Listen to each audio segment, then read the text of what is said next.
Ja, ik spreek hier met Ralf Hannappel, but I'll do it in English. He's responsible for the electrification of Opel in Europe.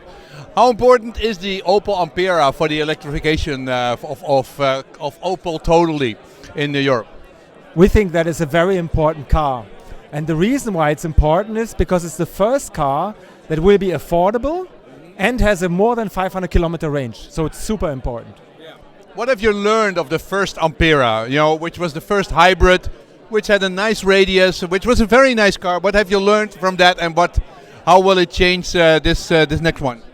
The biggest learning is actually that on the battery side, that we learned, okay, how can we even improve the already very good battery also in this vehicle? And that's why we can actually give 8 years of warranty and 160,000 kilometers for this battery. And the price in America is around €37,000. When will the price be known in Europe? In spring next year. Spring next year. Why do you need so much time to give us a price? We poor guys, we want to know what's going on. No, actually, the reason is that we're actually pretty early. So we couldn't wait showing you the car. And now everybody asks us, what does it cost? So please have some patience. We'll have patience. What vision do you have of electrification for Opel? How important will it be? Will it be a 10% niche market, a 20%? Will it be 50%? What is your vision of Opel? Actually, we are convinced that electrification is the future.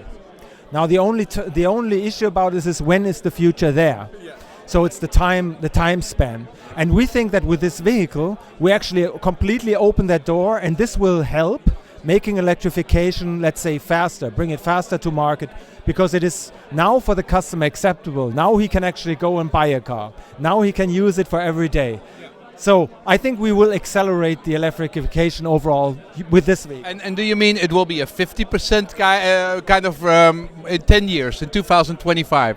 Will 50% of the new cars be electric, or what kind of area are you thinking? Yeah, that's a very good question. So if you read, I can without not giving you my personal opinion, but if you look at the material that everybody out there and conferences being discussed, they are talking in 2030ish on a percentage of about 15%. That's what they think. 1.5.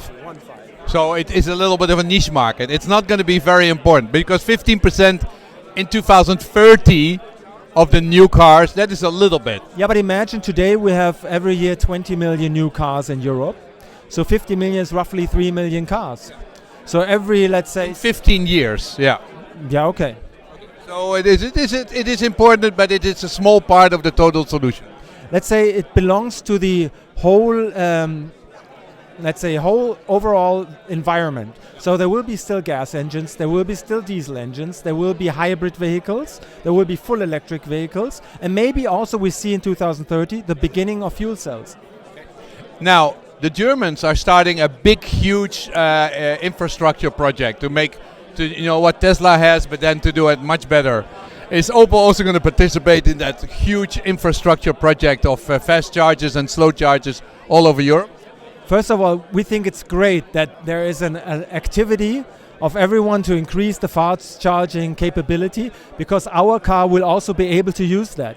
So you can charge every AmperaE also there. And we have not yet finally decided whether we want to participate or not. Ralf, thank you very much. You're welcome.